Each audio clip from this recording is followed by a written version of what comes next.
Hi, and welcome to our channel. We are a family from Fridley, Minnesota, and if you've seen some of our prior videos, you'll know that we are on a mission to visit all of Minnesota's 66 state parks. So far we have 25 parks checked off, and in this video we will be spending 4 nights at Cascade River.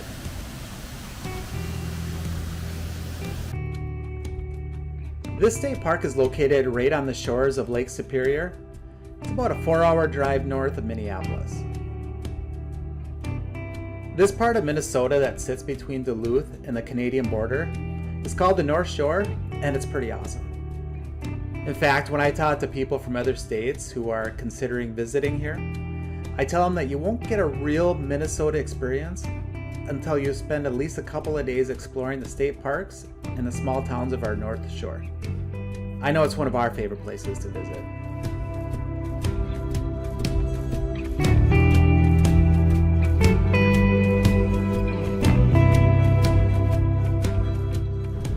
All right, first stop of the trip, quick trip up at Moose Lake, just south of Duluth, Minnesota. Did a quick cat scale weigh-in, top off a propane tank, get a couple snacks, and then we're gonna make our way up to Two Harbors for lunch. Maybe grab some drive-through and do lunch on the beach up there.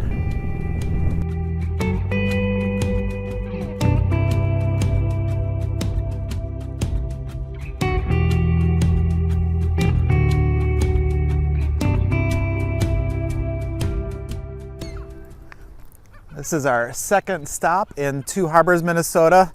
It's about half an hour north of Duluth. Just grabbed some Culvers and had a little lunch at the local park here. And it's kind of funny, even though we're only 2.5 hours north of the cities, the temperature has dropped about 30 degrees. And that's kind of what happens when you get any type of wind off Lake Superior here. It can really cause the local temperature to take a hit. But it's still a beautiful day. We're gonna do a little walk around the park and then head up to Grand Marais.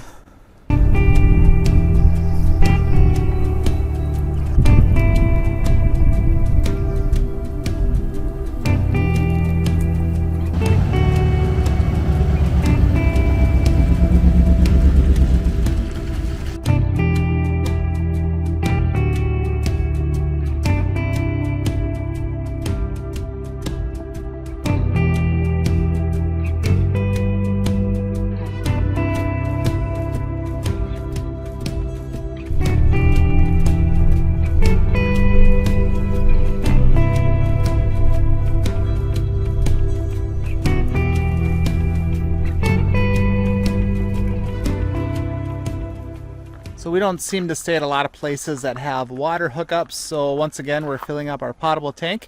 And this trip we're going to fill up our whole tank, which is around 50 gallons.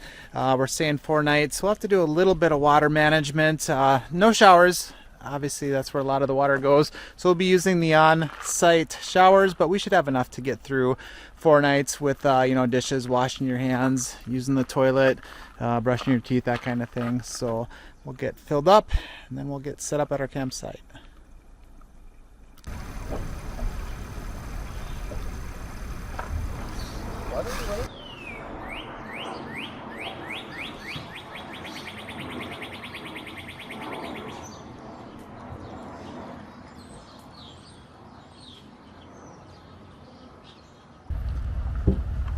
So we backed in and realized this site is completely backwards. Our door obviously is on the passenger side, our outdoor kitchen, everything is on that side, but the entire site is on this side. So we're trying to come up with a solution of where to maneuver this, but we got fire pit in the middle, we got trees in the way, so we're gonna have to try a couple things.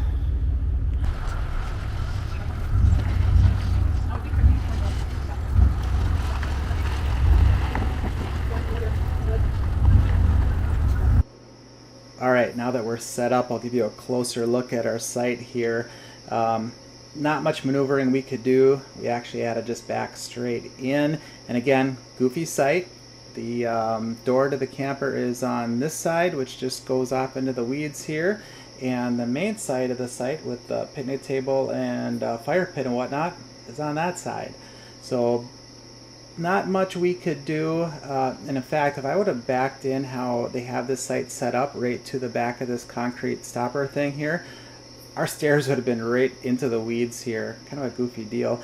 It's also odd where they have the power supply. It's kind of way off to the side, kind of to the front of the campsite. And the power outlet for this camper is on the back of the camper. So good thing we actually carry an extension cord for our power cable, because without that we would have struggled to hook up our power supply. And we did have to do some side-to-side leveling too. But let's go look at the front of this campsite. Now this side of the campsite is really nice. It's one of the better campsites we've had in a while. You know, plenty spacious and tons of privacy. Aside from some campsites across the road, there's nobody on either side of us and nobody behind us. In fact, behind us, off in the distance, I don't know if you can quite see it with the camera, but that's Lake Superior. And when it's quiet, you can actually hear the waves, which is pretty cool. But plenty of room on the site. We have our portable gazebo set up. Like most sites, there is a picnic table and a good fire pit. Got a great place to hang out. The only con is, you know, the pad isn't quite long enough for the truck and trailer to sit end to end. We did have to go side by side, but overall a really nice site. All right, day one wrap up. Yeah, good day. Getting up here was pretty uneventful. Stop over at Two Harbors was nice, and once we got up here, you know, we just had some hot dogs over the fire, tried a new s'mores recipe that actually turned out pretty good, and then we've just been hanging out, went for a little walk, and just about ready to call it a night. So tomorrow, there's some hiking trails we want to check out. I guess down by the river there's a series of 5 waterfalls we can go see, and then we might take a day trip into Grand Marais, which is about 8 miles up the road. Otherwise, we will see you tomorrow.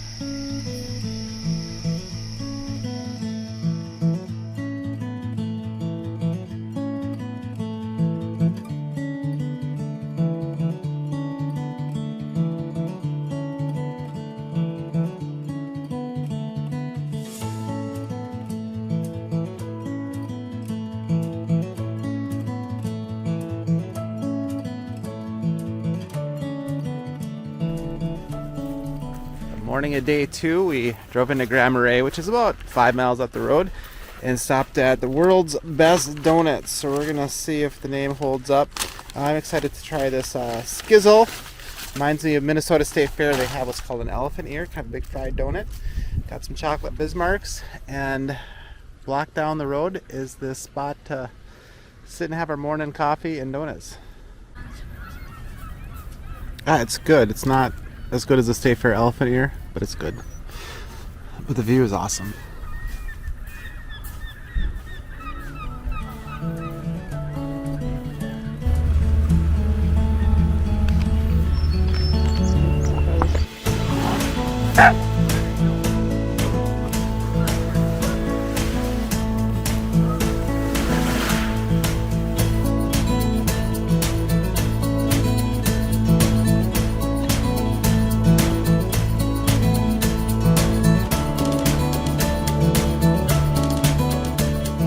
So this is kind of nice. They actually put how long each trip is for the hiking.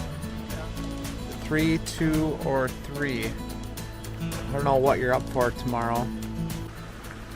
This is a trail right down the way from our campground, and the campground host said that there's 3 different waterfalls you can see all within a couple hundred yards here. So we're gonna go check that out. Well, you can hear it. Well, there's number 1. Oh, that's pretty cool.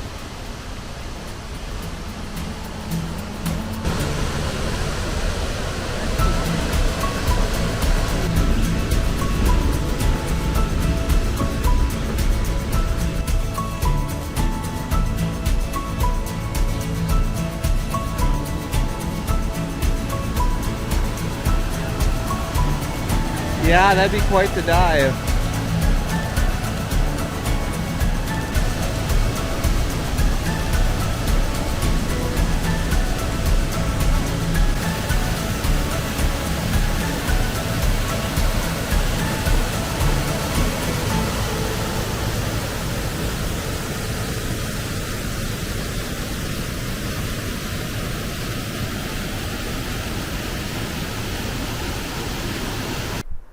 Okay, we'll walk through and give you a look at what some of these campsites look like here.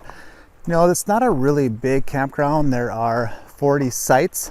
I would say half of them offer electric only. The other half are rustic with no hookups. None of the sites have water, but there is a fill station up by the dump station where you can fill up your potable tank. Now, the sites themselves are pretty nice. They're spaced apart pretty well and offer a decent amount of privacy. The only con I would say is they have really short parking pads, like you can see here and here. They say the max length for an RV is 35 feet. And I would say there's only a handful of sites that could probably accommodate that. You know, our rig is 29 feet and it fits, but we have to park our truck side by side. It works though.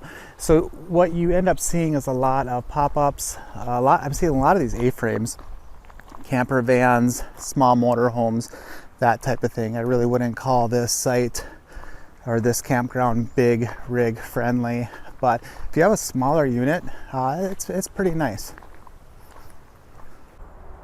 The main campground does have plumbing with showers and toilets, and that's open mid-May through mid-October, I believe they say. And then there's a series of vault toilets, or we'd call them outhouses, mixed throughout the campground as well. But let's go take a look at the shower building here. One thing that is nice, they actually have these showers set out as individual little rooms off to the side, separate of the bathrooms. That's always kind of nice. Take a peek at what those look like. You know, it's pretty basic. You just got a bench and then a shower. And it's on one of those timers, you know, it'll run for like 30 seconds, then shut off. But we found it to be plenty warm and, you know, it works. And here's what the bathrooms look like. Pretty basic. You just got some sinks and a couple toilets, but they're pretty clean. They do have some campground hosts that come in every day and clean them out. And here's what one of those vault toilets look like. You know, pretty basic, no running water, you know, just a toilet.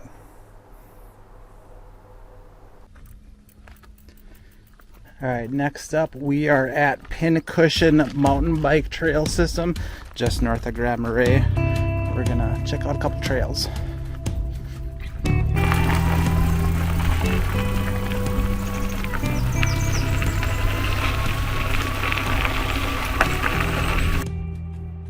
And if mountain biking isn't your thing, there's still plenty to do and see in Grand Marais and the surrounding area. The town itself is definitely worth visiting. There's a lot of unique shops, restaurants. There's even a couple fish markets you can visit. Nearby is the U.S. Coast Guard Northern Superior Station. They operate a little lighthouse you can visit. And next to that is a little island called Artist Point. There's now a land bridge to the island.